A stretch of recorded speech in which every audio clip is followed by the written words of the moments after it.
క్రీస్తు యొక్క జన్మ గురించి నేను మీతో మాట్లాడడానికి ఇష్టపడుతూ ఉన్నాను. దాన్ని ప్రూఫ్తో సహా నేను చెప్తాను. పాత నిబంధన గ్రంథములో క్రీస్తు గారు ముందుగానే జన్మిస్తారని ప్రవక్తల ద్వారా దేవుడు ప్రవచించి ఉన్నాడు. ఆ ప్రవచనము యొక్క నెరవేర్పు కొత్త నిబంధన. హల్లెలూయా. పాత నిబంధన గ్రంథములో ప్రవక్తల ద్వారా దేవుడు ఏదైతే ముందుగా ప్రవచించి పెట్టి ఉన్నాడో దాని కొత్త నిబంధనలో మనం చూస్తాము, దాని యొక్క నెరవేర్పు. ఆదికాండము 49వ అధ్యాయం 10వ వచనంలో మొదటి ఆనవాలు లేదా మొదటి సూచన మీతో చెప్పడానికి ఇష్టపడుతూ ఉన్నాను ప్రియులారా. యేసు క్రీస్తు వారి యొక్క జన్మ అనేటువంటిది ప్రవచనానుసారమైనటువంటిదని ప్రవక్తల ద్వారా దేవుడు ముందుగానే ప్రవచించి ఉన్నాడు. ఆదికాండము 49వ అధ్యాయం 10వ వచనంలో మనం చూస్తే ఆయన యూదా గోత్రము అని ఉంటుంది. హల్లెలూయా, దేవుని స్తోత్రం. అబ్రహాములో నుంచి ఇస్సాకులో నుంచి యాకోబు ఇశ్రాయేలు, ఆయనలో నుంచి యూదా గోత్రము. హల్లెలూయా, దేవునికి స్తోత్రం. ఇది పాత నిబంధన కాలంలో ప్రవక్తల ద్వారా దేవుడు ఏంటంటే యూదా గోత్రములో నుంచి వస్తాడు అభిషక్తుడు, రక్షకుడు, కారణ జన్ముడు, తన ప్రజల యొక్క పాపములను, తన ప్రజల యొక్క శాపముల నుంచి విడిపించడానికి వస్తాడు అని ఆదికాండం 49వ అధ్యాయం 10వ వచనంలో యూదా గోత్రం అని మనం చూస్తాం ప్రియులారా. హల్లెలూయా, దేవుని స్తోత్రం. దాని యొక్క నెరవేర్పు కొత్త నిబంధనలో మనం చూస్తే లూకా సువార్త 3వ అధ్యాయం 33వ వచనంలో మనం చూస్తాం.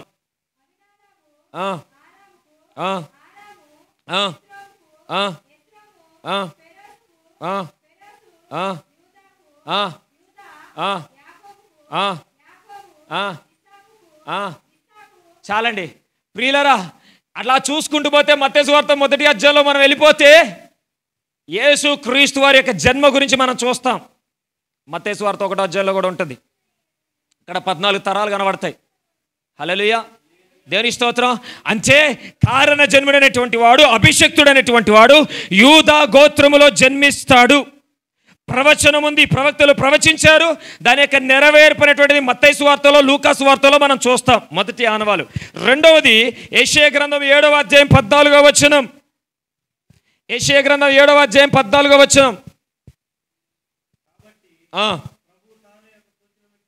ప్రభు తానే ఒక సూచన ఎవరు చూపిస్తున్నారంట?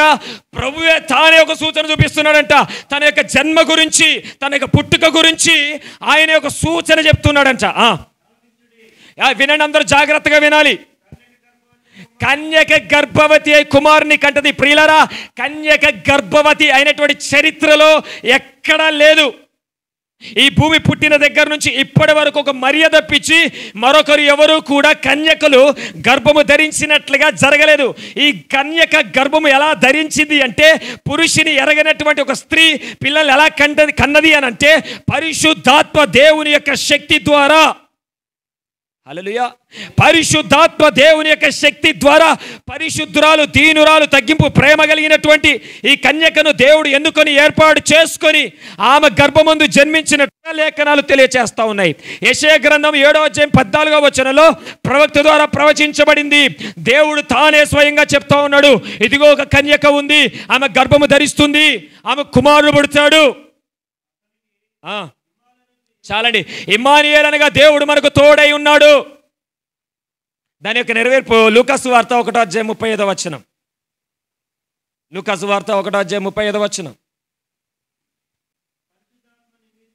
ఇదిగో చూడండి, దేవుని సముఖమందు నిలబడుతున్నటువంటి దూత, ఇదిగో ఆ దూతంట మరియ దగ్గరకు వచ్చి చెప్తా ఉందంట, పరిశుద్ధాత్మ నీ మీదకి వస్తుంది, సర్వోన్నతుని శక్తి నిన్ను కమ్ముకుంటుంది, పుట్టబో శిష్యుడు పరిశుద్ధుడిగా ఉంటాడు, దేవుడి కుమారుడు అనబడతాడు. హల్లెలూయా. యెషయా గ్రంథంలో 7:14లో చెప్పినట్లుగా కన్యక గర్భము ధరిస్తుంది, కుమారుని కంటది.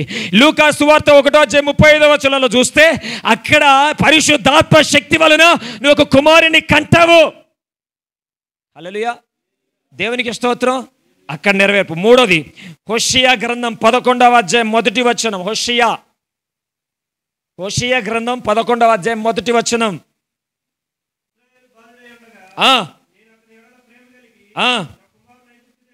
చూడండి, ఐగుప్తు దేశములో నుంచి పిలిచాడంట. ఆ కుమారుణ్ణి ఐగుప్తు దేశముల నుంచి పిలిచాడంట. దీని యొక్క నెరవేర్పు మత్తయి సువార్త 2వ అధ్యాయం 14-15 వచనాలు. ఐగుప్తులో నుంచి నా కుమారుని పిలిచి తిని. ఎక్కడి నుంచి పిలిచాడంట? ఐగుప్తులో నుంచి. ఇక్కడ హోషేయలో చూస్తే ఇశ్రాయేలు బాలుడుగా ఉండగా ఐగుప్తులో నుంచి వచ్చాడు. ఇక్కడ చూస్తే మత్తయి 2:14-15లో అతడు ఐగుప్తులో నుంచి వచ్చాడు. ఐగుప్తులో నుంచి వచ్చాడు. ఐగుప్తు నుంచి నేను పిలిచానని కింద ప్రభు ఆత్మ ద్వారా ప్రవక్త ప్రవచించాడని రాసి పెట్టుంది అక్కడ మత్తయి సువార్తలో. చదవండి.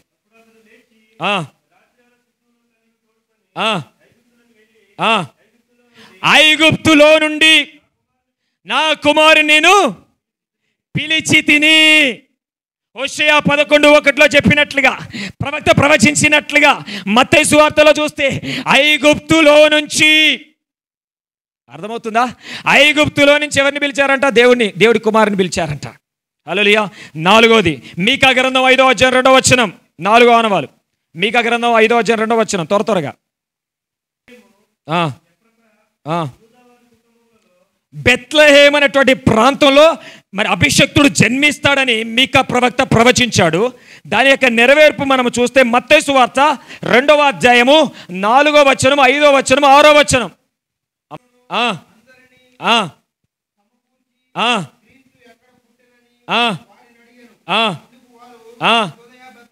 చూడండి, యూదయ బెత్లెహేములో జన్మించాడు.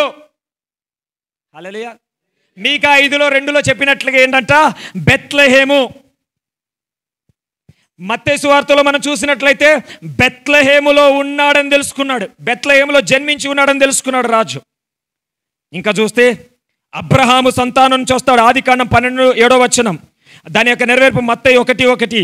అబ్రహాము సంతానంగా ఉంటాడు ఆయన. ఇర్మియా 31:15లో చూస్తే జన్మ కొందరికి దుఃఖ కారణం అన్నాడు. అతడి జన్మ వలన తన తల్లికి ఎక్కువ దుఃఖ కారణం.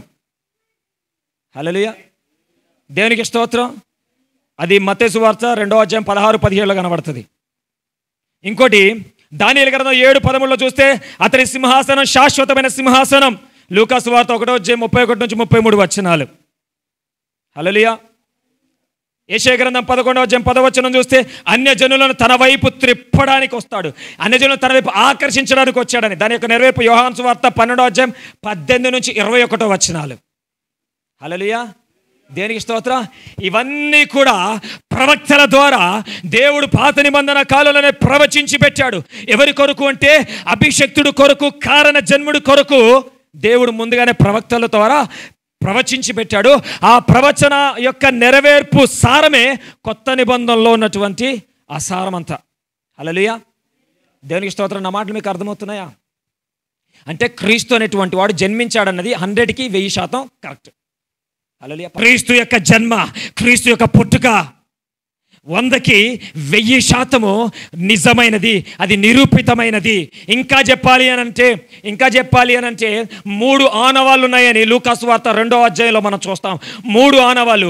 ఒక ఆనవాళ్ళు ఏంటంటే పుట్టినటువంటి ఆయన శిశువుగా ఉంటాడు. ఏంటి శిశువు? ఈ శిశువుకున్న ప్రత్యేకత ఏంటో చెప్పనా? ఈ శిశువులో 2 గుణాలు ఉన్నాయి. ఈ శిశువులో 2 స్వభావాలు ఉన్నాయి. ఒక స్వభావం ఏంటో తెలుసా? ఆయన మానవ స్వభావాన్ని ధరించాడు. మరొక స్వభావం ఏంటో తెలుసా? ఆయన దైవ కుమారుడిగా దైవ స్వభావం కలిగి ఉన్నవాడు. ఒక వ్యక్తిలో 2 స్వభావాలు ఉన్నాయి. మనకు మాత్రం ఒకటే స్వభావము. మన స్వభావం మానవ స్వభావము.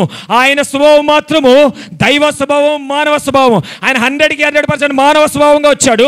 100కి 100కి దైవ స్వభావంగా వచ్చాడు. అంటే ఒక శిశువులో 2 స్వభావాలు ఎవరికైతే కలిగి ఉంటాయో ఆయనే క్రీస్తు. హల్లెలూయా. దేవునికి స్తోత్రం. ఆయన దేవుని కుమారుడిగా ఉన్నాడు. కానీ మనిషి కొరకు, మానవాళి కొరకు ఆయన మనిషి యొక్క శరీరాన్ని, మనిషి యొక్క రూపాన్ని దాల్చి వచ్చాడన్నట్టుగా ఉంటుంది వాక్యంలో. హల్లెలూయా. ఒక వ్యక్తిలో 2 స్వభావాలు కలిగి ఉంది. నీలో 2 స్వభావాలు ఉన్నాయా?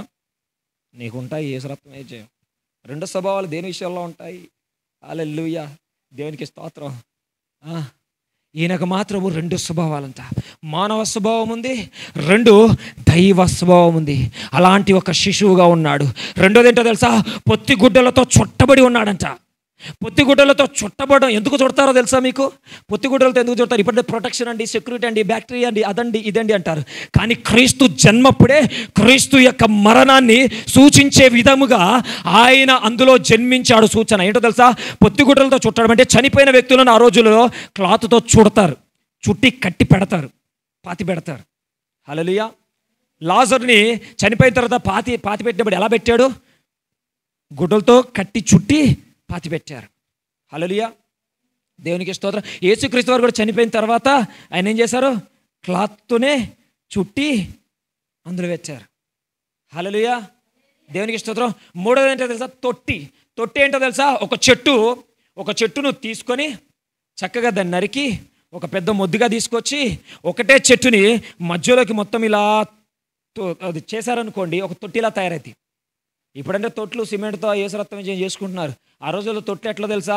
గేదెలు మేత మేయాలి అని అంటే ఆ పశువుల తొట్టిలో అది మేత మేయాలంటే ఎట్లా తెలుసా? ఒక చెట్టుని బెరడులు మొత్తం తీసేసి ఒక తొట్టిలా తయారు చేసి అందులో మేత వేసేవాళ్ళు. హల్లెలూయా, దేవునికి స్తోత్రం. అదొక ఆనవాళ్ళు. దాని ఆనవాళ్ళు ఏంటో తెలుసా?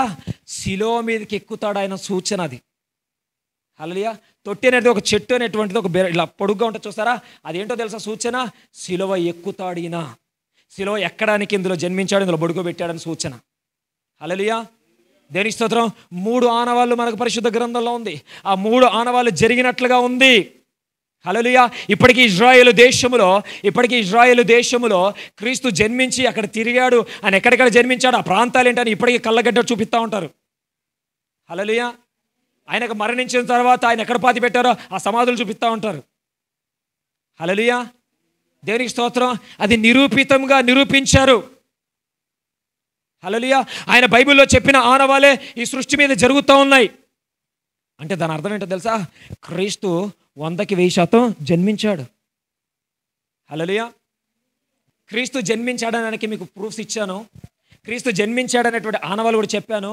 అసలు క్రిస్మస్ అంటే ఏంటో ఇప్పుడు మనం మాట్లాడుకుందాం ప్రియులారా. అసలు క్రిస్మస్ అంటే ఏంటి? మీ దృష్టిలో క్రిస్మస్ అంటే ఏంటి? క్రిస్మస్ అంటే రంగులు వేయడమా? క్రిస్మస్ అంటే డెకరేషన్లు చేయడమా? క్రిస్మస్ అంటే కొత్త బట్టలు కట్టుకోవడమా? క్రిస్మస్ అంటే మొహానికి రంగులు పూసుకోవడమా? క్రిస్మస్ అంటే పిండి వంటలు వండుకోవడమా? క్రిస్మస్ అంటే బంగారం కొనుక్కోవడమా? క్రిస్మస్ అంటే బట్టలు కొనుక్కోవడమా? క్రిస్మస్ అంటే అసలు ఏంటి? హల్లెలూయా. నెలకు ముందు నుంచే ఇల్లులు ఊడుతూ ఉంటారు, దుబ్బ దులుపుతూ ఉంటారు, దునుము దులుపుతూ ఉంటారు, బూజు దులుపుతూ ఉంటారు. ఏసరత్వం మెదడుకున్న మనసుకున్న దుమ్ము దుబ్బ మాత్రం దులపరు. చర్చీలకు మాత్రం ఇంటికున్న దుబ్బ ధూళి ఏసరత్వం అంతా కూడా దులుపుతూ ఉంటారు. హల్లెలూయా, దేవునికి స్తోత్రం. ఇది దులపరు, ఇది మాత్రం దులుపుతారు. ఇది అలంకరించుకోరు. ఏది అలంకరించుకుంటారు? ఈ పైన మట్టి దేహాన్ని అలంకరించుకుంటారు, దీన్ని అలంకరించుకుంటారు. హల్లెలూయా, దేవుని స్తోత్రం. దేవుని ఆత్మీయ ఆహారం తినండ్రా బాబు అని అంటే విందు భోజనాలు చేస్తారు, బిర్యానీలు అయ్యి అని తెచ్చుకుంటారు. మళ్ళీ వారం రోజుల నుంచే పిండి వంటలు వండుతారు. ఒక్కసారి కాదు, 4-5 బకెట్లను ఓడి పెడతారు. హల్లెలూయా. ఇది తినేసి ఇక చచ్చిపోతాం, ఇక రేపు మాకు లైఫ్ లేదు, ఇది ఇంతే ఇక అన్నట్టుగా 5-6 బకెట్ల నిండా వండుకొని పెడతారు. హల్లెలూయా. క్రిస్మస్ రోజు ఇంటింటికి పోయి ఆ బంధువుల ఇంటికి పోయి ఫోన్లు చేసి, ఇదిగో మా ఇంట్లో క్రిస్మస్, ఈరోజు మా ఇంట్లో క్రిస్మస్ చేసుకుంటాం కనుక మీరు అందరూ వచ్చేయండి, మన యాటను కోసుకుందాం, మేకర్ కోసుకుందాం, అది కోసుకుందాం అని చెప్పి వాడిని ప్రేమగా విందు భోజనానికి ఇన్వైట్ చేస్తారు. వాడు వస్తాడు, శుభ్రంగా తింటారు, ఆయన వెళ్ళిపోతాడు. ఆయన ఫంక్షన్ ఆ ఇంట్లో జరుగుతుంది, నువ్వు పోతావు. ఇటు అటు నువ్వు అటు పోయి తిన్నావు, ఆయన ఇటు వచ్చి తిన్నావు. ఇదేనా క్రిస్మస్? హల్లెలూయా, హల్లెలూయా. నా మాటలు మీకు అర్థమవుతున్నాయా అక్కలారా, అన్నలారా? క్రిస్మస్ అంటే ఏంటో తెలుసా? క్రిస్ అంటే క్రీస్తు, మస్ అంటే ఆరాధించడం. క్రీస్తును ఆరాధించడమే క్రిస్మస్. చప్పట్లు కొట్టరా.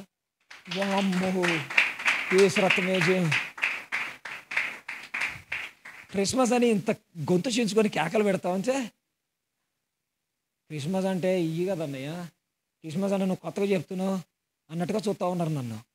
హల్లెలూయా. క్రిస్మస్ అంటే ఇదేది కాదు. క్రిస్మస్ అంటే నువ్వు ఇంటికి రంగులు వేసుకున్నా, నీ ఒంటికి రంగులు వేసుకున్నా వేసుకోకపోయినా, నువ్వు కొత్త బట్టలు కొనకపోయినా, నువ్వు చర్చిని డెకరేట్ చేసినా చేయకపోయినా, నీ ఇంటిని దులిపినా దులపకపోయినా, నువ్వు క్రీస్తుని ఎప్పుడైతే ఆరాధిస్తావో ఆ క్షణమే, ఆ నిమిషమే, ఆ గంటే, ఆ వారమే, ఆ రోజే, ఆ నెలే క్రిస్మస్.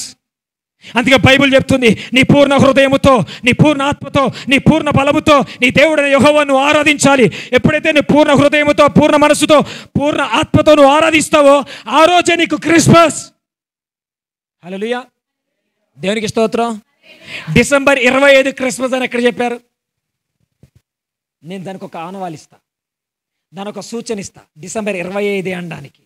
హల్లెలూయా, డిసెంబర్ 25 అనే కాదు కానీ డిసెంబర్ అని చెప్పడానికి ఆనవాలు ఇస్తా. గొల్లలు చలిగాచుకుంటున్నారంట. ఏం చేస్తున్నారంట? రాత్రి వేళ గొల్లలు చలిగాచుకుంటా ఉన్నారంట. అప్పుడు ఒక దూత వారి దగ్గరకు వచ్చి, మహా సంతోషకరమైనటువంటి స్వర్తమానము మీకు తెలియజేయడం జరుగుతుంది, నేను దేవుడి సముఖం ముందు నిలబడిన దేవుని యొక్క దూతను దేవుడు పంపిస్తే మీ దగ్గరకు వచ్చాను అని మాట్లాడుతుంది. వారు ఏం చేస్తున్నారంట అక్కడ? చలి ఎండాకాలం కాచుకుంటారా? మీ కమర బండలో చలి ఎండాకాలం కాచుకుంటారేమో. పోనీ వర్షాకాలం, ఆరు బయట వర్షాకాలం కట్లేసి చలి కాసుకోండి చూద్దాం. వర్షం బాగా పడుతున్నప్పుడు చలి ఎప్పుడు కాసుకుంటారు? చలికాలం. చలికాలం ఎప్పుడు స్టార్ట్ అయింది? నవంబర్ నుంచి డిసెంబర్, జనవరి, ఫిబ్రవరి, 4 నెలలు కదండి కదా. అంటే దాని అర్థం ఏంటి అంటే డిసెంబర్. అర్థమవుతుందా? డిసెంబర్, జనవరి, నూతన సంవత్సరానికి మరి ఈ క్రిస్మస్ డిసెంబర్కి జనవరికి మధ్యలో. హల్లెలూయా, దేవునికి స్తోత్రం. కరెక్ట్గా చరిత్రకారులు లెక్క వేస్తే 25 వస్తుంది. ఒకవేళేమో రాజు యొక్క మనవడి యొక్క బర్త్డే కనుక ఈరోజు పెట్టేస్తే ఆయన్ని కీర్తించినట్టుగా, ఆయన్ని గణపరిచినట్లుగా నా మనవడి యొక్క పేరు ప్రపంచమంతా మారిమోగిపోద్ది కదా, అందుకే ఆయన డేట్ పెట్టారంటారు. కాదు కాదు కాదు. కరెక్ట్గా అంచనా వేస్తే, కరెక్ట్గా ఖగోళ శాస్త్రజ్ఞులు జ్ఞానులు అంచనా వేస్తే కరెక్ట్గా సరాసరి డిసెంబర్ 25 వచ్చిందంట. హల్లెలూయా, మీరు కావాలంటే గూగుల్లో చూసుకోండి, ఇన్ఫర్మేషన్ చాలా చక్కగా నీట్గా రాసి పెట్టారు అందులో. డిసెంబర్ 25 అనడానికి చాలా సూచనలు ఉన్నాయి. డిసెంబర్ 25 లేదా డిసెంబర్ మాసమే అనడానికి చాలా ఆనవాళ్ళు ఉన్నాయి. హల్లెలూయా, దేవునికి స్తోత్రం. నేను ఇంకో క్వశ్చన్ వేస్తాను మీకు.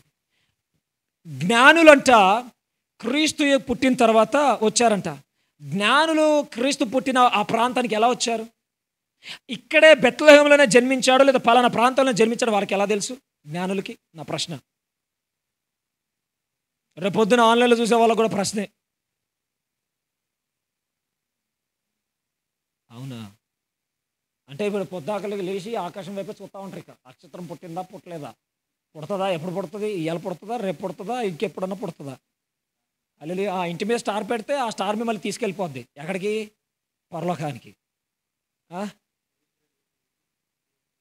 చరిత్ర చదువుతూ, వాళ్ళ దగ్గర తాళపత్ర గ్రంథాలు చదువుతూ, వారికి ఉన్నటువంటి నాలెడ్జ్తో గబలేసో ఏసరక్తమేజో అది చూసో ఇది చూసో వాళ్ళకున్న జ్ఞానము చొప్పున క్రీస్తు బెత్లెహేము అనేటువంటి ప్రాంతంలో జన్మించి ఉంటాడని చెప్పి హేరోదుకి చెప్పి ఆయన కలుసుకుంటాము, ఆయన ఆరాధిస్తామని చెప్పి వారు కానుకలు పట్టుకొని వచ్చారట. హల్లెలూయా, దేనికి స్తోత్రం. ఖగోళ శాస్త్రజ్ఞులు, మనకున్న చరిత్రకారులు కూడా పరీక్ష చేసి పరిశోధించి డిసెంబర్లోనే క్రీస్తు జన్మించాడు. హల్లెలూయా, దేవునికి స్తోత్రం అని చెప్పి చాలా చక్కగా నిరూపితం చేశారు. హల్లెలూయా, దేవునికి స్తోత్రం. క్రిస్మస్ అనగా క్రీస్తును ఆరాధించడం. నువ్వు ఎప్పుడైతే నీ హృదయపూర్వకంగా క్రీస్తును ఆరాధిస్తావో ఆ రోజే నీ క్రిస్మస్. నువ్వు ఆదివారం ఆరాధన చేస్తున్నావా, అది నీ క్రిస్మస్. సోమవారం ఆరాధన చేస్తున్నావా, అది నీ క్రిస్మస్. మంగళవారం చేస్తున్నావా, వారం అంతా చేస్తున్నావా, నెలంతా చేస్తున్నావా, సంవత్సరం అంతా చేస్తున్నావా, సంవత్సరం అంతా నీ క్రిస్మసే. డిసెంబర్ 25 క్రిస్మస్ కాదు, ప్రతిరోజు నీకు క్రిస్మసే. హల్లెలూయా, దేనికి స్తోత్రం. దేవుని ఎప్పుడైతే మనం ఆరాధన చేస్తావో హృదయపూర్వకంగా ఆ రోజే మనకు క్రిస్మస్. ప్రియులారా, డిసెంబర్ 25 కాదు. హల్లెలూయా, ఎవరైనా క్రిస్మస్ ఎప్పుడైనా అడిగితే చెప్పండి, ప్రతిరోజు మాకు క్రిస్మస్ అని చెప్పండి. నన్ను ఎవరైనా అడిగితే ఏసరక్తమేజో. హల్లెలూయా, నేను ప్రతిరోజు క్రిస్మసే అంట. మా ఇంట్లో క్రిస్మస్ ఎప్పుడు జరిగిద్దో తెలుసా? మీ ఇంట్లో ఎప్పుడు జరిగిద్ది? పాస్టర్ గారండి డిసెంబర్ 25 ఉదయం 7 గంటలకండి. హల్లెలూయా, మీ ఇంట్లో క్రిస్మస్ ఎప్పుడమ్మా? అమ్మా మీ ఇంట్లో క్రిస్మస్ ఎప్పుడు? మీకు ఎప్పుడు హాలిడే ఇచ్చారు? డిసెంబర్ 25 ఇచ్చారు, ఇయ్యాలేనా? ఓహో, మా ఇంట్లో ఎప్పుడు తెలుసా క్రిస్మస్? నేను ఎప్పుడైతే ఆరాధన చేస్తానో మా ఇంట్లో అప్పుడే క్రిస్మస్. హల్లెలూయా, అది అమావాస్య కావచ్చు, పౌర్ణమి కావచ్చు, అది ఏ డేట్ అయినా కావచ్చు, ఏ మంత్ అయినా కావచ్చు, ఏదైనా కదా. సరే, చలికాలం కావచ్చు, వర్షాకాలం కావచ్చు, ఎండాకాలం కావచ్చు. హల్లెలూయా, దేనికి స్తోత్రం. ఎందుకు? ఎక్కడైతే ఆరాధన జరుగుతుందో, ఇద్దరు ముగ్గురు ఎక్కడైతే కూడి ఆరాధన చేస్తారో అక్కడ వారి మధ్యలో క్రీస్తు ఉంటాను, పుడతానన్నాడు. హల్లెలూయా, అదే క్రిస్మస్. హల్లెలూయా, ఇంకొక అద్భుతమైన మాట చెప్పనా? లూకా సువార్త 2వ అధ్యాయంలో మనం చూస్తే ఒక దూత, దేవుని సముఖం ముందు నిలబడుతున్నటువంటి దూత, ఒక దూత ఇట్లా అని పిలిచాడు, సర్వశక్తిమంతుడైన తండ్రి అనేటువంటి దేవుడు. ఆ దూత గడగడ వణుక్కుంటూ తండ్రి అయిన దేవుడి దగ్గరికి వెళ్ళి నిలబడింది. అయ్యా చెప్పయ్యా అని అడిగింది. ఇదిగో దూత, నువ్వు త్వరగా ఇమ్మీడియట్లీ ఫాస్ట్గా ఈ భూమి మీదకి వెళ్ళి అక్కడ గొల్లలకు ప్రజలకు చెప్పు. ఏమని తెలుసా? మహా సంతోషకరమైనటువంటి సువర్తమానము నేడు వారికి నువ్వు వినిపించు. ఏంటో తెలుసా ఆ మహా సంతోషకరమైన సువర్తమానము? హల్లెలూయా. వారి కొరకు ఒక రక్షకుడు, కారణ జన్ముడు, నా కుమారుని వారి కొరకు నేను పుట్టించబోతా ఉన్నాను. అది వారికి మహా సంతోషకరమైన సువర్తమానము కనుక నువ్వు త్వరగా వెళ్ళి చెప్పు అని అన్నారు. అప్పుడు ఆ దూత అయ్యా సరే అయ్యా నేను వెళ్తున్నానని చెప్పి పరుగున వెళ్ళి ఆ గొల్లల దగ్గర నిలబడి గొల్లలతో చెప్తుంది. ఏమని చెప్తుందో తెలుసా? ఓ గొల్లలారా, ఏదో ప్రజలారా, నేడు మీ కొరకు రక్షకుడు జన్మించాడు. అది మీకు మహా సంతోషకరమైనటువంటి సువర్తమానము. హల్లెలూయా. దేనికి స్తోత్రం. ఏంటంట? మహా సంతోషకరమైనటువంటి సువర్తమానము. క్రిస్మస్ అంటే ఏంటో తెలుసా? క్రీస్తులో ఆనందించడమే క్రిస్మస్. పక్కన వాళ్ళకి చెప్పండి, క్రీస్తులో ఆనందించడమే క్రిస్మస్ అని. పక్కన వాళ్ళకి చెప్పండి, క్రీస్తును ఆరాధించడమే క్రిస్మస్ అని. ఇప్పుడు క్రిస్మస్ అంటే ఏంటి? క్రిస్మస్ అంటే డెకరేషనా? క్రిస్మస్ అంటే రంగులా? క్రిస్మస్ అంటే కొత్త బట్టల? క్రిస్మస్ అంటే బంగారమా? క్రిస్మస్ అంటే బిర్యానీలు వండుకోవడమా? క్రిస్మస్ అంటే పిండి వంటలు వండుకోవడమా? క్రిస్మస్ అంటే ఏంటమ్మా? క్రీస్తును ఆరాధించడం. క్రిస్మస్ అంటే ఏంటి? క్రీస్తును ఆరాధించడం. క్రిస్మస్ అంటే క్రీస్తులో ఆనందించడం. క్రీస్తు జన్మ వల్ల ఏం జరుగుతుందంట? మహా సంతోషకరమైన సువర్తమానం. క్రీస్తు జన్మించడం వలన మహా సంతోషం. క్రిస్మస్ అంటే ఏంటో తెలుసా? నీకు ఎప్పుడైతే సంతోషం కలుగుతుందో నీ హృదయానికి క్రీస్తు ద్వారా, అప్పుడే నీకు క్రిస్మస్. నువ్వు ఆత్మలో బాగా ఆనందిస్తున్నావా, బాగా సంతోషపడుతున్నావా, బాగా నవ్వుతున్నావా, బాగా ఎంజాయ్ చేస్తున్నావా, అదే నీకు క్రిస్మస్. ఎందుకో తెలుసా? వాక్యం చెప్తుంది క్లియర్గా, మర్మయుక్తంగా ఉంది. మహా సంతోషకరమైన సువర్తమానం. మహా సంతోషం వస్తుందంట. సంతోషం వేరు, మహా సంతోషం వేరు. డిసెంబర్కి జనవరికి మధ్యలో. హల్లెలూయా. దేవునికి స్తోత్రం. కరెక్ట్గా చరిత్రకారులు లెక్క వేస్తే 25 వస్తుంది. ఒకవేళేమో రాజు యొక్క మనవడి యొక్క బర్త్డే కనుక ఈరోజు పెట్టేస్తే ఆయన్ని కీర్తించినట్టుగా, ఆయన్ని గణపరిచినట్లుగా నా మనవడి యొక్క పేరు ప్రపంచమంతా మారిమోగిపోద్ది కదా, అందుకే ఆయన డేట్ పెట్టారంటారు. కాదు కాదు కాదు. కరెక్ట్గా అంచనా వేస్తే, కరెక్ట్గా ఖగోళ శాస్త్రజ్ఞులు, జ్ఞానులు అంచనా వేస్తే కరెక్ట్గా సరాసరి డిసెంబర్ 25 వచ్చిందంట. హల్లెలూయా. మీరు కావాలంటే గూగుల్లో చూసుకోండి, ఇన్ఫర్మేషన్ చాలా చక్కగా నీట్గా రాసి పెట్టారు అందులో. డిసెంబర్ 25 అనడానికి చాలా సూచనలు ఉన్నాయి. డిసెంబర్ 25 లేదా డిసెంబర్ మాసమే అనడానికి చాలా ఆనవాళ్ళు ఉన్నాయి. హల్లెలూయా.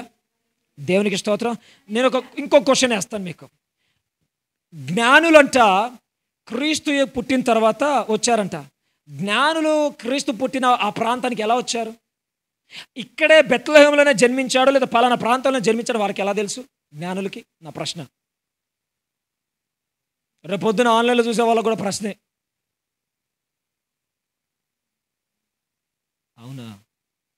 అంటే ఇప్పుడు పొద్దాకలికి లేచి ఆకాశం వైపు చూస్తూ ఉంటారు. ఇక నక్షత్రం పుట్టిందా పుట్టలేదా, పుడుతుందా, ఎప్పుడు పుడుతుంది, ఇవాళ పుడుతుందా, రేపు పుడుతుందా, ఇంకెప్పుడన్నా పుడుతుందా? అల్లి ఆ ఇంటి మీద స్టార్ పెడితే ఆ స్టార్ మిమ్మల్ని తీసుకెళ్ళిపోద్ది. ఎక్కడికి? పరలోకానికి. చరిత్ర చదువుతూ, వాళ్ళ దగ్గర తాళపత్ర గ్రంథాలు చదువుతూ, వారికి ఉన్నటువంటి నాలెడ్జ్తో గబలేసో ఏసరక్తమేజో అది చూసో ఇది చూసో వాళ్ళకున్న జ్ఞానము చొప్పున క్రీస్తు బెత్లెహేము అనేటువంటి ప్రాంతంలో జన్మించి ఉంటాడని చెప్పి హేరోదుకి చెప్పి ఆయన కలుసుకుంటాము, ఆయన ఆరాధిస్తామని చెప్పి వారు కానుకలు పట్టుకొని వచ్చారట. హల్లెలూయా. దేనికి స్తోత్రం. ఖగోళ శాస్త్రజ్ఞులు, మనకున్న చరిత్రకారులు కూడా పరీక్ష చేసి పరిశోధించి డిసెంబర్లోనే క్రీస్తు జన్మించాడు. హల్లెలూయా. దేవునికి స్తోత్రం అని చెప్పి చాలా చక్కగా నిరూపితం చేశారు. హల్లెలూయా. దేవునికి స్తోత్రం. క్రిస్మస్ అనగా క్రీస్తును ఆరాధించడం.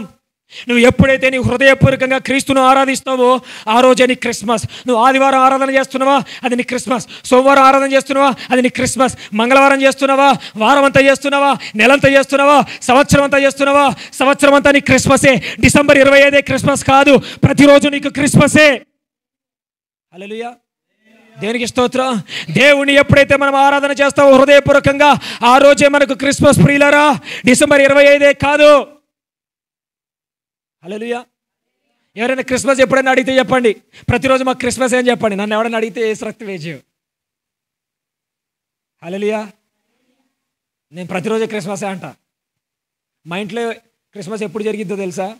మీ ఇంట్లో ఎప్పుడు జరిగిద్ది? పాస్టర్ గారండి డిసెంబర్ 25 ఉదయం 7 గంటలకండి. హల్లెలూయా. మీ ఇంట్లో క్రిస్మస్ ఎప్పుడమ్మా? అమ్మా మీ ఇంట్లో క్రిస్మస్ ఎప్పుడు? మీకు ఎప్పుడు హాలిడే ఇచ్చారు? డిసెంబర్ 25 ఇచ్చారు. ఇయ్యాలేనా? ఓహో. మా ఇంట్లో ఎప్పుడు తెలుసా క్రిస్మస్? నేను ఎప్పుడైతే ఆరాధన చేస్తానో మా ఇంట్లో అప్పుడే క్రిస్మస్. హల్లెలూయా. అది అమావాస్య కావచ్చు, పౌర్ణమి కావచ్చు, అది ఏ డేట్ అయినా కావచ్చు, ఏ మంత్ అయినా కావచ్చు, ఏదైనా కదా. చలికాలం కావచ్చు, వర్షాకాలం కావచ్చు, ఎండాకాలం కావచ్చు. హల్లెలూయా. దేనికి స్తోత్రం. ఎందుకు? ఎక్కడైతే ఆరాధన జరుగుతుందో, ఇద్దరు ముగ్గురు ఎక్కడైతే కూడి ఆరాధన చేస్తారో అక్కడ వారి మధ్యలో క్రీస్తు ఉంటాను పుడతానన్నాడు. హల్లెలూయా. అదే క్రిస్మస్. హల్లెలూయా. ఇంకొక అద్భుతమైన మాట చెప్పనా? లూకాసు వార్త 2వ అధ్యాయంలో మనం చూస్తే, ఒక దూత దేవుని సముఖం ముందు నిలబడుతున్నటువంటి దూత, ఓ దూత ఇట్లా అని పిలిచాడు. సర్వశక్తిమంతుడైన తండ్రి అనేటువంటి దేవుడు. ఆ దూత గడగడ వణుక్కుంటూ తండ్రి అయిన దేవుడి దగ్గరికి వెళ్ళి నిలబడింది. అయ్యా చెప్పయ్యా అని అడిగింది. ఇదిగో దూత, నువ్వు త్వరగా ఇమ్మీడియట్లీ ఫాస్ట్గా ఈ భూమి మీదకి వెళ్ళి అక్కడ గొల్లలకు ప్రజలకు చెప్పు. ఏమని తెలుసా? మహా సంతోషకరమైనటువంటి సువర్తమానము నేడు వారికి నువ్వు వినిపించు. ఏంటో తెలుసా ఆ మహా సంతోషకరమైన సువర్తమానము? హల్లెలూయా. వారి కొరకు ఒక రక్షకుడు, కారణ జన్ముడు, నా కుమారుని వారి కొరకు నేను పుట్టించబోతా ఉన్నాను. అది వారికి మహా సంతోషకరమైన సువర్తమానము కనుక నువ్వు త్వరగా వెళ్ళి చెప్పు అని అన్నారు. అప్పుడు ఆ దూత అయ్యా సరే అయ్యా నేను వెళ్తున్నానని చెప్పి పరుగున వెళ్ళి ఆ గొల్లల దగ్గర నిలబడి గొల్లలతో చెప్తుంది. ఏమని చెప్తుందో తెలుసా? ఓ గొల్లలారా, ఏదో ప్రజలారా, నేడు మీ కొరకు రక్షకుడు జన్మించాడు. అది మీకు మహా సంతోషకరమైనటువంటి సువర్తమానము. హల్లెలూయా. దేనికి స్తోత్రం. ఏంటంట? మహా సంతోషకరమైనటువంటి సువర్తమానము. క్రిస్మస్ అంటే ఏంటో తెలుసా? క్రీస్తులో ఆనందించడమే క్రిస్మస్. పక్కన వాళ్ళకి చెప్పండి, క్రీస్తులో ఆనందించడమే క్రిస్మస్ అని. పక్కన వాళ్ళకి చెప్పండి, క్రీస్తును ఆరాధించడమే క్రిస్మస్ అని. ఇప్పుడు క్రిస్మస్ అంటే ఏంటి? క్రిస్మస్ అంటే డెకరేషనా? క్రిస్మస్ అంటే రంగులా? క్రిస్మస్ అంటే కొత్త బట్టల? క్రిస్మస్ అంటే బంగారమా? క్రిస్మస్ అంటే బిర్యానీలు వండుకోవడమా? క్రిస్మస్ అంటే పిండి వంటలు వండుకోవడమా? క్రిస్మస్ అంటే ఏంటమ్మా? క్రీస్తును ఆరాధించడం. క్రిస్మస్ అంటే ఏంటి? క్రీస్తును ఆరాధించడం. క్రిస్మస్ అంటే క్రీస్తులో ఆనందించడం. క్రీస్తు జన్మ వల్ల ఏం జరుగుతుందంట? మహా సంతోషకరమైన సువర్తమానం. క్రీస్తు జన్మించడం వలన మహా సంతోషం. క్రిస్మస్ అంటే ఏంటో తెలుసా? నీకు ఎప్పుడైతే సంతోషం కలుగుతుందో నీ హృదయానికి క్రీస్తు ద్వారా, అప్పుడే నీకు క్రిస్మస్. నువ్వు ఆత్మలో బాగా ఆనందిస్తున్నావా, బాగా సంతోషపడుతున్నావా, బాగా నవ్వుతున్నావా, బాగా ఎంజాయ్ చేస్తున్నావా, అదే నీకు క్రిస్మస్. ఎందుకో తెలుసా? వాక్యం చెప్తుంది క్లియర్గా, మర్మయుక్తంగా ఉంది. మహా సంతోషకరమైన సువర్తమానం. మహా సంతోషం వస్తుందంట. సంతోషం వేరు, మహా సంతోషం వేరు. దేనికి స్తోత్రం? అక్కడ మహా సంతోషకరమైన సువర్తమానం ఏంటో తెలుసా? దావీదు పురమందులో, దావీదు పట్టణమందు నేడు మీ కొరకు రక్షకుడు, కారణ జన్ముడు, పరిశుద్ధుడు జన్మిస్తూ ఉన్నాడు. ఎందుకో తెలుసా? మీ యొక్క పాపముల నుంచి, మీ యొక్క శాపముల నుంచి మీకు విడుదల కలిగజేసి సమాధానం ఇచ్చి తండ్రి అయిన దేవుడు ఎదుట మిమ్మల్ని నిలబెట్టడానికి. హల్లెలూయా. చీకటిలో మగ్గుతున్న, పాపములో మగ్గుతున్న, రోగములో మగ్గుతున్న, వ్యాధిలో మగ్గుతున్న, జబ్బులలో మగ్గుతున్నటువంటి మీ జీవితాలకు ఒక ఆధారము, ఒక అండ, ఒక బలము చేకూర్చే విధంగా, మిమ్మల్ని రక్షించే విధంగా, మిమ్మల్ని వాటి నుంచి బయటికి తీసుకొచ్చే విధంగా ఒక వ్యక్తి మీకు సహాయం చేయడానికి ఈ భూమి మీదకి మీ పక్షాన నిలబడడానికి వస్తున్నాడు. హల్లెలూయా. మీ పక్కన బలవంతుడు ఉన్నాడు అనుకోండి, మీరంత ధైర్యంగా ఉంటారు, ఎంత ఆనందంగా సంతోషంగా ఉంటారు. హల్లెలూయా. ఎవరైనా ఏమైనా చేయగలుగుతారా? అదే మీ పక్కన బలవంతుడైన వ్యక్తి లేడనుకోండి, మీకు అండగా సపోర్ట్ చేసేవాడు, మీరంతా భయపడిపోతారు. హల్లెలూయా. సంతోషకరమైన సువర్తమానం అంట. తండ్రి అయినటువంటి దేవుడి దగ్గర ఆ సంతోషం, ఆనందం మొదటిగా ఆదాములు అవ్వలు అనుభవించారు. ఎప్పుడైతే ఆదాము అవ్వలు చేసిన తప్పు, పాపం వలన వారికున్న సంతోషం, ఆనందము తీసివేయబడిందో మరలా అట్టి ఆనందము, సంతోషము దేవుడు అనుగ్రహించడానికి ఈ భూమి మీదకి వచ్చాడన్న విషయాన్ని, ఆ వార్తను విన్నారంట. వారికి మహా సంతోషకరమైనటువంటి ఆనందం కలుగుతుందంట, సంతోషం కలుగుతుందంట.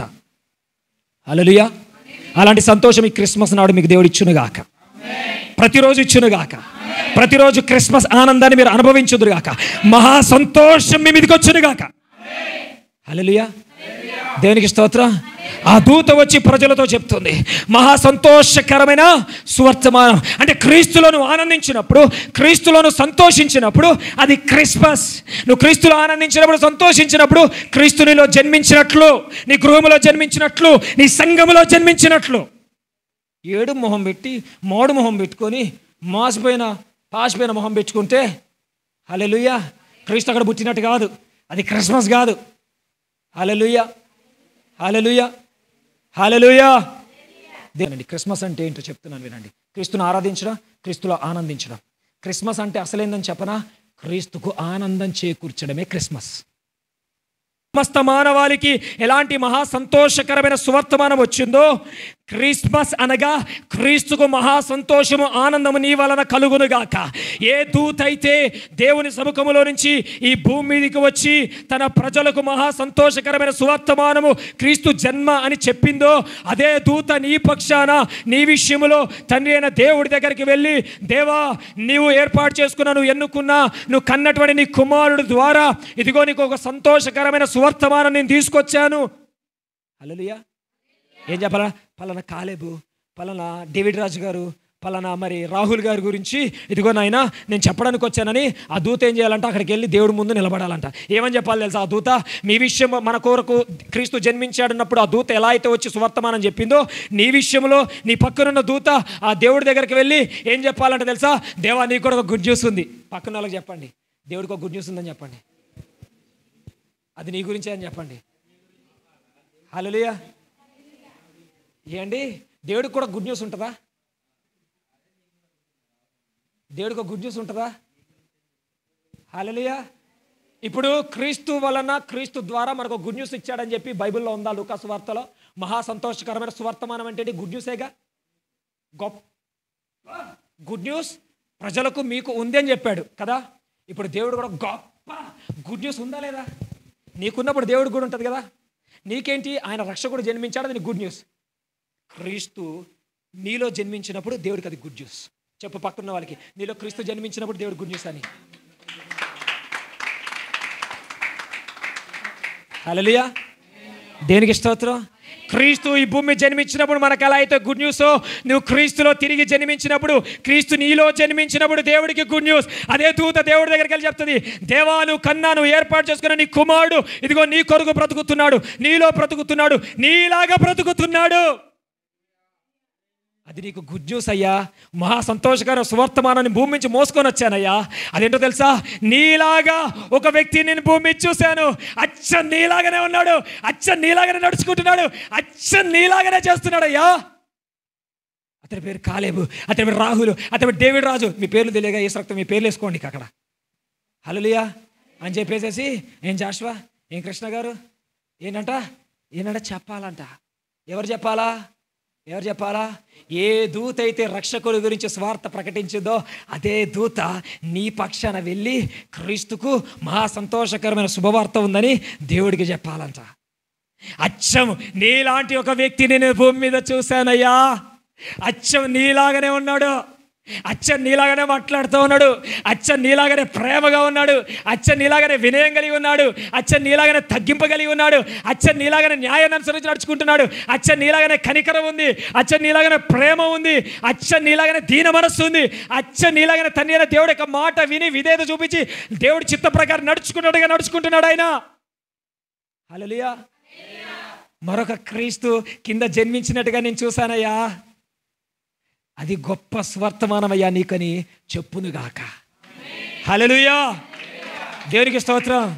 ఎప్పుడైతే ఈ వార్త వస్తుందో అది నిజమైన క్రిస్మస్ నీ జీవితంలో. హల్లెలూయా, దేవునికి స్తోత్రం. హల్లెలూయా. అయితే ఆ సువర్తమానము దేవుడికి దూత ఎలా చెప్తుందో అంటే, మీకా గ్రంథం 5వ అధ్యాయం 2వ వచనంలో మనం ఏం చూసాం? అక్కడ 5వ అధ్యాయం 2వ వచనంలో ఏం చూసాం? మీకా గ్రంథం ఇందాకే చదివారు కదా. బెత్లెహేములో జన్మిస్తాడు కారణ జన్ముడు అని చెప్పారుగా. ఈ మీకా ప్రవక్త బెత్లెహేములో క్రీస్తు జన్మిస్తాడు, రక్షకుడు జన్మిస్తాడని ప్రవచించి ఆరో అధ్యాయంలోకి వెళ్ళిపోయి హల్లెలూయా, క్రిస్మస్ అంటే క్రీస్తు పుట్టికే కాదురా బాబు, క్రీస్తుని ఆరాధించడమే కాదు, క్రీస్తులో ఆనందించడం, క్రీస్తుకి ఎలా ఆనందం కలుగుతుందో, ఎలా సంతోషం కలుగుతుందో మీకా గ్రంథం 6వ అధ్యాయంలో 7-8 వచనాలు అక్కడ మాట్లాడతాడు చూడండి. హల్లెలూయా, దేవునికి స్తోత్రం. చెప్పాక పెయింట్లు వేసుకుంటే, రంగులు వేసుకుంటే, డెకరేషన్ చేసుకుంటే, బట్టలు కొనుక్కుంటే, పిండి వంటలు చేసుకుంటే, అది చేసుకుంటే, ఇది చేసుకుంటే క్రిస్మస్ కాదని అక్కడ ఆయన కూడా చెప్తాడు. ఏమని చెప్తాడు? గొర్రెలను ఇస్తే, మేకలను ఇస్తే, ఏడాది దూడలను ఇస్తే, వేలాది నదులతో విస్తారమైన తలవినిస్తే, డెకరేట్ చేస్తే, అది చేస్తే, ఇది చేస్తే క్రిస్మస్ కాదయ్యా. ఏంటో నిజమైన క్రిస్మస్ తెలుసా? న్యాయంగా నడుచుకుంటే క్రిస్మస్ అన్నాడు. పక్కన వాళ్ళకి చెప్పండి, సెకండ్ ఇచ్చి న్యాయంగా నడుచుకోనండి. హల్లెలూయా, దేవుడు న్యాయవంతుడు, దేవుడిలో న్యాయం ఉంది. ఎవరైతే న్యాయం అనుసరించి నడుచుకుంటారో, ఎవరిలైతే న్యాయం ఉందో వారిలో క్రీస్తు జన్మించినట్లు అదే నిజమైన క్రిస్మస్.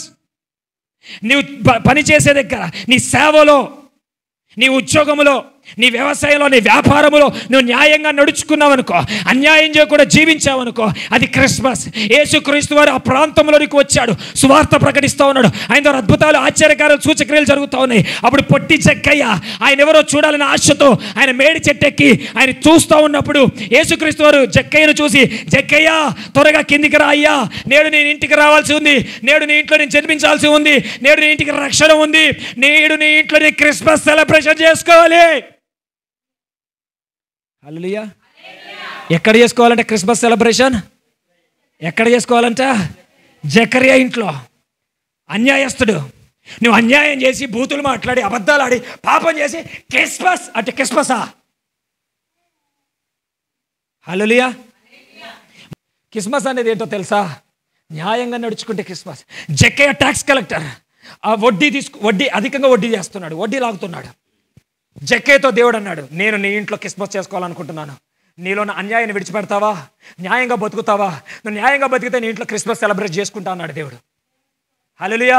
ఎప్పుడైతే చెప్పాడో జక్కయ్య అన్నాడు, యేసయ్యా నువ్వు నా ఇంట్లో పుట్టాలి, నా ఆలోచనలో పుట్టాలి, నా చూపులో పుట్టాలి, నా తలంపులో పుట్టాలి, నా ఊహలో పుట్టాలి, నా హృదయంలో పుట్టాలి, నా ఇంట్లో పుట్టాలి, నా ఇంట్లో సెలబ్రేషన్ జరగాలి, నా ఒంట్లో సెలబ్రేషన్ జరగాలి. ఇవేమి కాదు, ఇదిగో ఇది నాలో ఉన్న నువ్వు క్రిస్మస్గా ఉండాలి, అంటే క్రిస్మస్గా నువ్వు పుట్టాలి, అదే నా క్రిస్మస్ అని చెప్పేసి, అయ్యా నేను ఎవరెవరి దగ్గర అయితే అన్యాయంగా తీసుకున్నానో వారికి 4 లెటర్లు న్యాయంగా ఇచ్చేస్తానయ్యా అన్నాడు. అప్పుడు ఏమన్నాడు తెలుసా యేసయ్యా?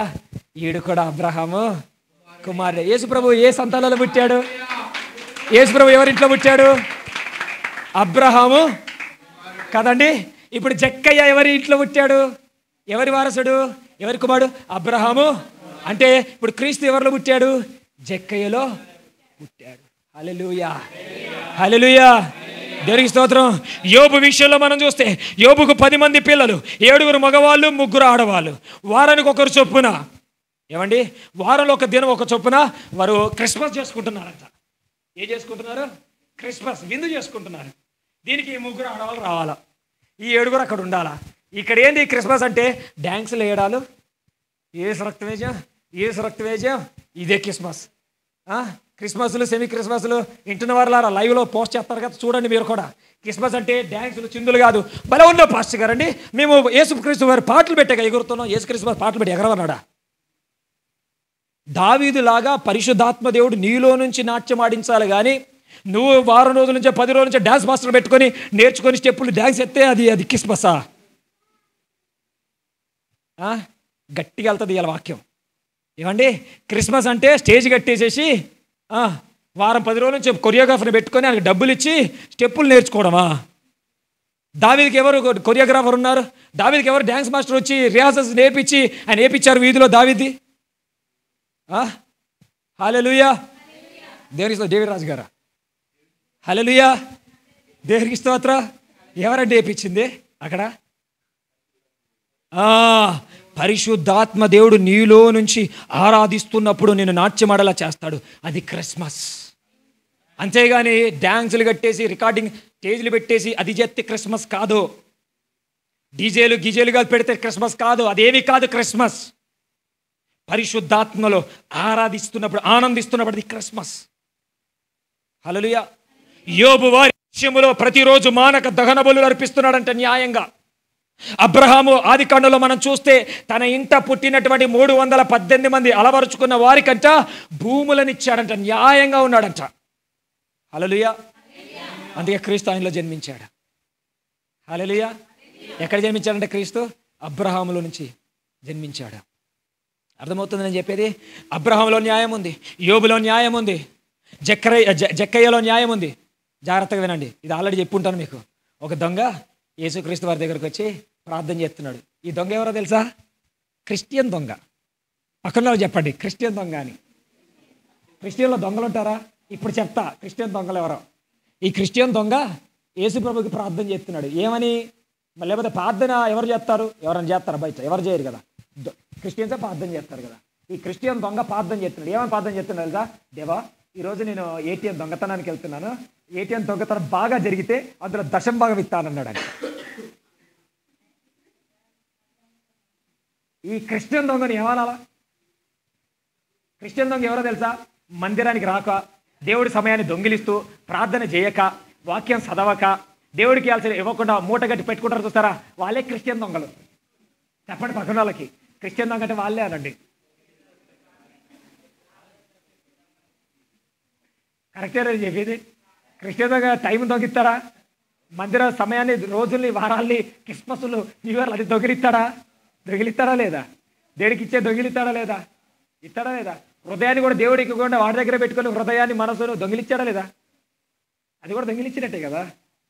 దాన్ని ఏమంటారు? క్రిస్టియన్ దొంగ. ఎంత బాగా ఉందో. క్రిస్మస్ రోజు క్రిస్టియన్ దొంగ దొరికాడు నాకు.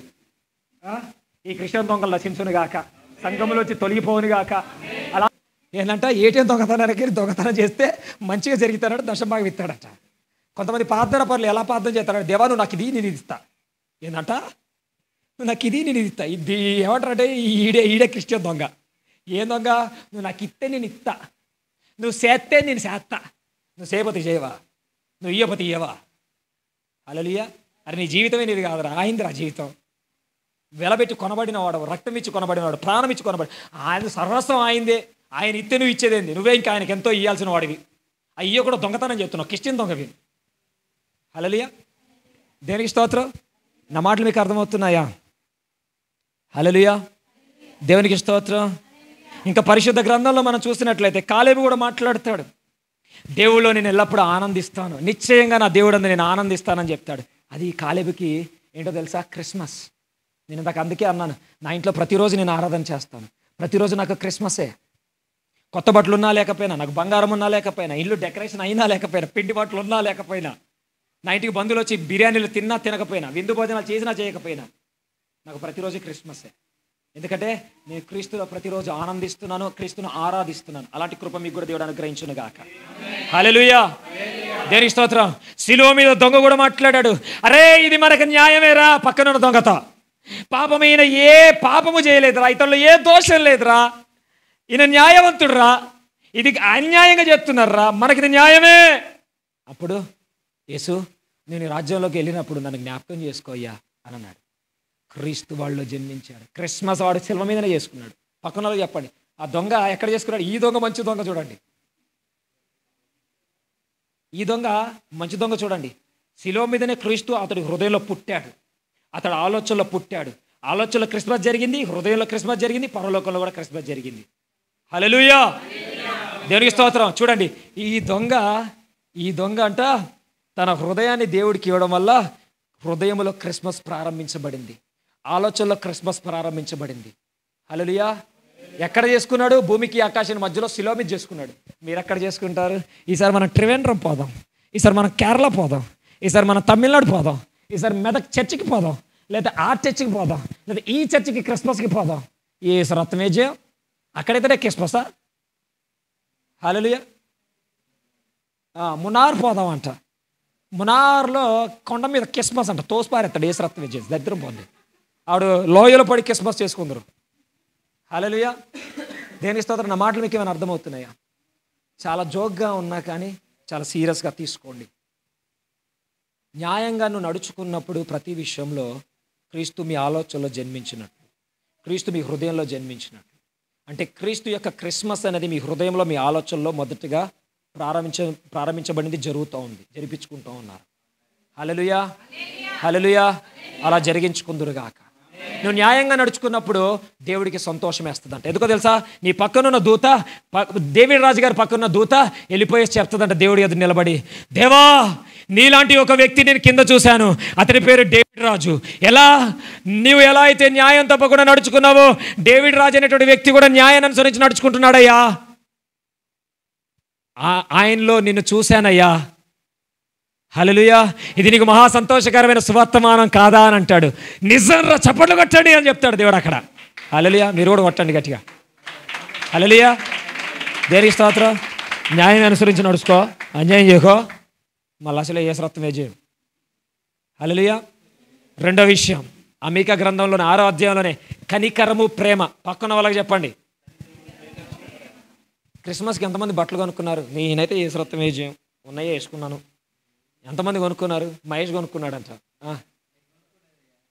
క్రిస్మస్కి బట్టలు ఎంతమంది కొనుక్కున్నారు? మా షాపింగ్లు ఎంతమంది చేశారు? అమ్మయ్యా ఏ శ్రత్వమే చేయ, ఎవరో కొనుక్కోలేదు.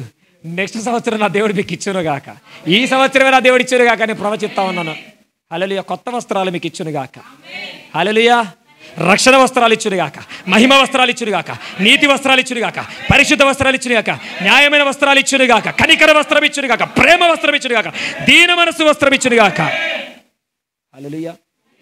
దేవునికి స్తోత్రం. దేవునికి స్తోత్రం. హల్లెలూయా.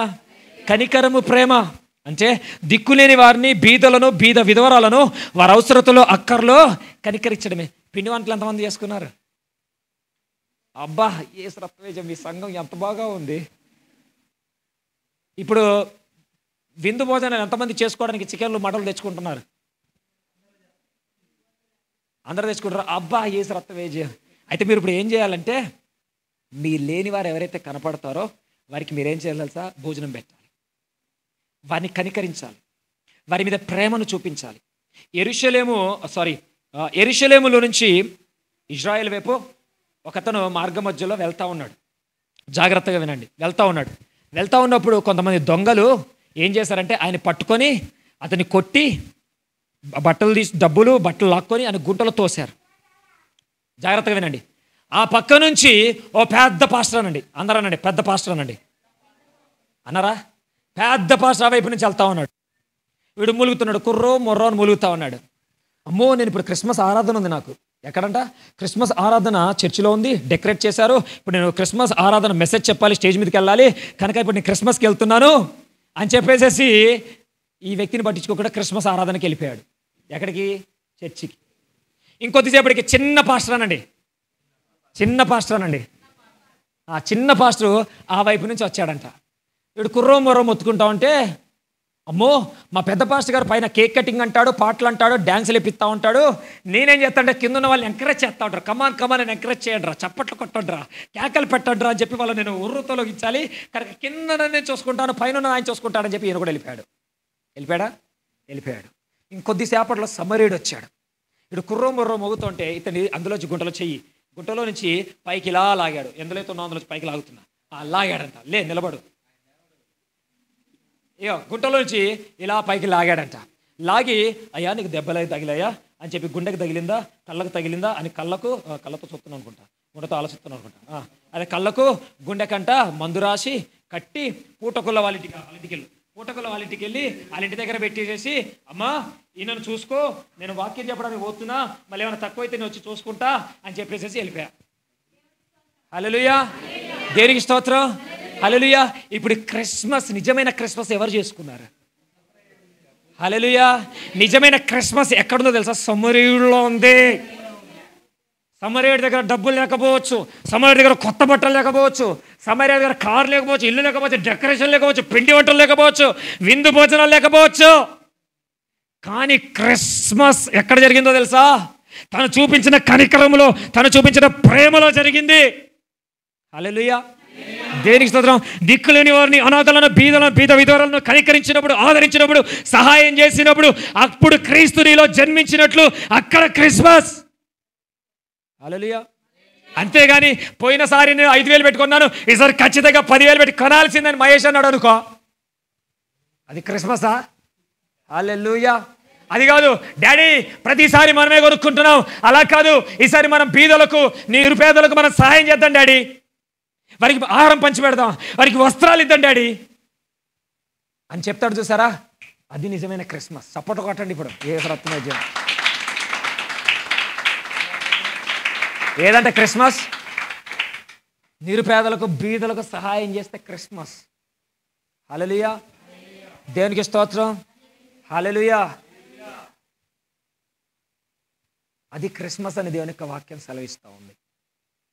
ఇవేం కాదు క్రిస్మస్ అంటే. ఎప్పుడైతే నువ్వు కనికరం చూపిస్తావో, ఎప్పుడైతే ప్రేమ కలిగి ఉంటావో, అదే క్రిస్మస్. హల్లెలూయా. మరలా దూత చెప్తుంది, ఇక్కడి నుంచి వెళ్ళి అక్కడ, దేవా మరొక్కడిని నేను చూశాను భూమి మీద. ఏనంట చెప్పండి, మరొక్కడిని చూశానని చెప్పండి. ఇలా చెప్పుకోండి. ఏలుందా మీకు, చెయ్యుందా? మరొక్కడిని చూశాను. హల్లెలూయా, దేవునికి స్తోత్రం. అది నేనేం చెప్పండి. దేవుని దూత అంట మీ గురించి ఏం చెప్తుంది తెలుసా? దేవా నేను మరొక్కరిని చూశానయ్యా, వారిలో నీలాగే కనికరం ఉంది, వారిలో నీలాగే ప్రేమ ఉందయ్యా. నువ్వు ఎంత కనికరం కలిగి ఉన్నావో, నువ్వు ఎంత ప్రేమ కలిగి ఉన్నావో, వారు కూడా అంత కనికరం అంత ప్రేమ కలిగి నడుచుకుంటా ఉన్నారు. నీ గుణలక్షణాలు అచ్చు గుద్దినట్టు నిన్ను పోలినట్టున్నారయ్యా. ఇది నీకు మహా సంతోషకరమైన స్వర్తమానమయ్యా. ఇప్పుడు మనం పరలోకంలో దేవదూతలతో కలిసి సెలబ్రేషన్ చేసుకుందాం, క్రిస్మస్ చేసుకుందాం అని అంటాడు. హల్లెలూయా, హల్లెలూయా, దేవుని స్తోత్రం. నిజమైన క్రిస్మస్ ఎక్కడ జరిగిందో తెలుసా? ఒక దినమున యుగ సమాప్తి తర్వాత మనం అందరం దేవుడి దగ్గరికి వెళ్ళిన తర్వాత అక్కడ నిజమైన క్రిస్మస్ జరిగింది. చప్పట్లు కొట్టండి ఇప్పుడు. నిజమైన క్రిస్మస్ ఇక్కడ కాదు, నిజమైన క్రిస్మస్ అక్కడ. హల్లెలూయా. న్యాయంగా నడుచుకున్నప్పుడు, కనికరమ కలిగి ప్రేమ కలిగి ఉన్నప్పుడు నిజమైన క్రిస్మస్. నాలుగోది దీన మనసు. పక్కన చెప్పండి, దీన మనసు అని. హల్లెలూయా. దీన మనసు, తగ్గింపు స్వభావము. తను తాను తగ్గించుకున్నవాడు హెచ్చించబడతాడు, తను తాను హెచ్చించుకున్నవాడు తగ్గించబడతాడు. క్రీస్తు కూడా తను తాను తగ్గించుకున్నాడంట. వదకు తేయబడిన గొర్రెపిల్ల ఏ విధంగా అయితే మౌనంగా ఉందో, ఆయన తను తాను తగ్గించుకున్నాడు. పరలోక రాజ్యముని విడిచిపెట్టకూడని భాగ్యమని ఎంచక తను తాను తగ్గించుకున్నాడంట. ఆయన మహిమా స్వరూపము, మహిమా దేహము, మహిమ కలిగినటువంటి వాడు, మహిమాన్వితుడు, మహిమోన్నతుడు. మహిమ కలిగిన ప్రదేశములో ఉండేటువంటి ఆయన మట్టి స్వభావము కలిగినటువంటి మనిషి యొక్క స్వభావానికి సరి సమానంగా చేసుకొని తన మహిమను తగ్గించుకొని ఈ భూమి మీదకి నీ కొరకు వచ్చి ఉన్నాడు. హల్లెలూయా, దేవునికి స్తోత్రం. ఎంతగా తగ్గించుకున్నాడో తెలుసా? ఎంతగా దీనుడై ఉన్నాడో తెలుసా? ఎంత రిక్తుడై ఉన్నాడో తెలుసా? హల్లెలూయా. శివకుమారుడు పరలోకం రాజ్యము నుంచి భూమి మీదకి వచ్చాడు. ఆయన ఎలా ఉంటాడు అసలు? ఇంకా ఎట్లుండాలా? కానీ దీనుడుగా ఉన్నాడంట. ఎలా ఉన్నాడంట? దీన మనస్సు, తగ్గింపు. నేను బాగా పాటలు పాడతా, నేను బాగా ఆరాధన చేస్తా, నేను బాగా డ్యాన్స్ చేస్తా. హల్లెలూయా. నేను బాగా ప్రార్థన చేస్తా. హల్లెలూయా, దేవునికి స్తోత్రం. కాదు కాదు కాదు కాదు, నా వల్ల కాదయ్యా, కేవలం నీ వల్లే, నువ్వే సమస్తం. శతాధిపతి అని పరిశుద్ధ గ్రంథంలో ఒక వ్యక్తి కనపడతారు. శత అంటే 100 మందికి అధికారి. ఇతడి దాసుడు రోగముతో మంచాన పడి ఉన్నాడు. యేసుక్రీస్తు వారికి వర్తమానం పంపించారు. యేసయ్య, నా దాసుడు మరి జబ్బుతో రోగంతో ఉన్నాడు, వాడిని నువ్వు బాగు చేయాలి అని. అప్పుడు యేసయ్య అన్నాడు, నేను ఇంటికి వస్తున్నాను అన్నాడు. అప్పుడు ఆడన్నాడు, అయ్యా నువ్వు నా ఇంటికి రావడానికి నేను పాత్రుడిని కాదయ్యా, నా దగ్గర కూడా నా చేతి కింద 100 మంది ఉన్నారు, ఒకటి పొమ్మంటే పోతాడు, ఒకటి రమ్మంటే వస్తాడు, కనుక నేను పాత్రుడిని కాదు, నువ్వు మాట మాత్రం సెలవివు బాబు, నా దాసుడు బాగుపడతాడు. చూడని ఎంతగా తగ్గించుకున్నాడు. అధికారం కలిగిన వాడు, అధికారం ఉంది, కొన్ని పట్టణాల మీద అధికారిగా ఉన్నాడు, ఎంతో లావాదేవీలు జరుగుతూ ఉన్నాయి, మంచి జీతం ఉంది, మంచి పేరుంది, మంచి ప్రఖ్యాతులు ఉన్నాయి, అన్నీ ఉన్నాయి, పనివారు ఉన్నారు, అన్నీ ఉన్నాయి. కానీ తను తాను తగ్గించుకుంటున్నాడు. హల్లెలూయా. ఒక రాజు కింద, ఒక రాణి కింద ఒక మంత్రిగా ఉన్నాడు ఒక వ్యక్తి, నపుంసకుడు. ఇతడు రథం మీద కూర్చొని వెళ్తా ఉన్నాడు, యెషయా గ్రంథం చదువుతా ఉన్నాడు. ఫిలిప్పును పరిశుద్ధాత్మ దేవుడు ప్రేరేపించగా ఆ రథాన్ని పరిగెత్తుకొని పోయి కలిశాడు. రథం పట్టుకొని నిలబడి చూస్తూ ఉన్నాడు. నువ్వు చదువుతుంది నీకు అర్థమవుతుందా అన్నాడు. ఒకరు నాకు చెప్పండి, నాకు ఎలా అర్థమవుతుందని నేను అన్నాడు. మరి నేను చెప్పనా అన్నాడు. ఎస్ కమ్ గెట్ ఇన్ అని చెప్పి లోపల కూర్చోబెట్టుకున్నాడు. ఏది? రాణిగారు రాజుగారు తిరిగేటటువంటి ఆ రథం మీద మంత్రి గారు కూర్చున్న ఆ రథం దగ్గర ఆయన తనకు సమానంగా ఎదురుగా కూర్చోబెట్టుకొని ఇప్పుడు చెప్పు అని అంటున్నాడు. మంత్రి తన రథం మీద ఆయన సమానంగా ఎదురుగా కూర్చోబెట్టుకొని ఆయన చెబుతుంటే ఈయన చిన్న పిల్లగాళ్ళలాగా వింటూ ఉన్నాడు. ఇంకేమన్నాడు తెలుసా? నువ్వు నాకు యేసు గురించి సువార్త ప్రకటించావు కదా, క్రీస్తు నా ఆలోచనలో జన్మించాడు, క్రీస్తు నా హృదయంలో జన్మించాడు, ఇంకా నేను క్రీస్తు కొరకు బాప్తిజం తీసుకుంటాను, క్రీస్తు కొరకు నేను జీవిస్తాను, నిజమైన క్రిస్మస్ నాలో ఆనందం కావాలి కనుక నువ్వు నాకు బాప్తిజం ఇస్తావా అయ్యావా అని కూర్చున్నాడు. ఒరి బాబు నీళ్ళు లేవురా ఇక్కడ అంటే, లేదు లేదు ఒక గుంట కనబడుతుంది, ఆ గుంటలో ఇచ్చే అన్నాడు. అది మురికి నీళ్ళురా అంటే, లేదు లేదు మురికి నీళ్ళైనా పర్లేదు అందులో నేను మునుగుతా, అందులో ముంచు అని అన్నాడు. బాప్తిజం అంటే క్రిస్మస్ రోజు తీసుకుంటాను, న్యూ ఇయర్ రోజు తీసుకుంటాను, పెళ్లి ముందు తీసుకుంటాను. ఇంకొంతమంది యేసు రక్తమే చెప్పి పెళ్లి baptism, Christmas baptism, new year baptism. ఆ మంత్రికి నపుంసకుడికి ఫిలిప్పు గారు బాప్తీసం ఇచ్చారు. ఒక మంత్రికి బాప్తీసం ఇవ్వాలన్నా, ఒక మంత్రితో మాట్లాడాలన్నా, ఒక మంత్రికి సలహాలు ఇవ్వాలన్నా, చెప్పాలన్నా ఆయనతో సరిసమానమైనటువంటి పదవిలో ఉన్నటువంటి వాడికి మాత్రమే అధికారం ఇస్తారు, లేకపోతే ఆయన పైన వారికి మాత్రమే ఇస్తారు. అలాంటిది ఒక మంత్రి తను తాను తగ్గించుకున్నాడు, దీన మనస్కుడై ఫిలిప్పు ద్వారా బాప్తీసం తీసుకోవడానికి ఇష్టపడ్డాడు. నిజంగా క్రిస్మస్, క్రీస్తు అతనిలో జన్మించాడు, ఆయన క్రిస్మస్ సెలబ్రేషన్ చేసుకున్నాడు. ఎవరైతే బాప్తీసం తీసుకుంటారో వారి విషయమే పరలోక రాజ్యంలో గొప్ప క్రిస్మస్ జరిగిద్ది. హల్లెలూయా. ఒక ఆత్మ విషయంలో పరలోక గొప్ప సంతోషం, గొప్ప ఆనందం అంచ. దేవదూతలు కలిసి నాట్యం ఆడతారండి, మీరు నాట్యం ఆడు కాదు, మీరేం డాన్స్ చేస్తారు. మీరు వేసే స్టెప్పులు, మీరు వేసే డ్యాన్సుల కంటే కొన్ని వేల లక్షల రెట్లు దూతలు వేసే డ్యాన్సులు, స్టెప్పులు చాలా అందంగా, చాలా అర్థవంతంగా, చాలా ఆరోగ్యకరంగా, చాలా దీవెనకరంగా ఉంటాయి. యేసు రక్తమే. హల్లెలూయా. నా మాటలు మీకు అర్థమవుతున్నాయా? ఎక్కడ జరుగుతుందో తెలుసా? నువ్వు బాప్తిజం ఇక్కడ తీసుకున్నావు అనుకో, అక్కడ క్రిస్మస్ జరిగిద్ది, ఇక్కడ జరిగిద్ది, అక్కడ జరిగిద్ది. అలా జరుగును గాక. ఇంకా బాప్తిజం తీసుకునే వాళ్ళు బాప్తిజం తీసుకుందరు గాక, ఈ న్యూ ఇయర్లో అన్నా తీసుకుందరు గాక. పక్కన వాళ్ళు చెప్పు, ఈ న్యూ ఇయర్లో తీసుకుంటామని అడగండి, తీసుకుందు గాక అని చెప్పండి, క్రిస్మస్ జరిగించుకుందు గాక. చివరగా ఐదోది, నీ హృదయాన్ని క్రీస్తుకు అప్పగించినప్పుడు క్రిస్మస్ జరిగింది. ఇప్పుడు చప్పట్లు కొట్టండి గట్టిగా.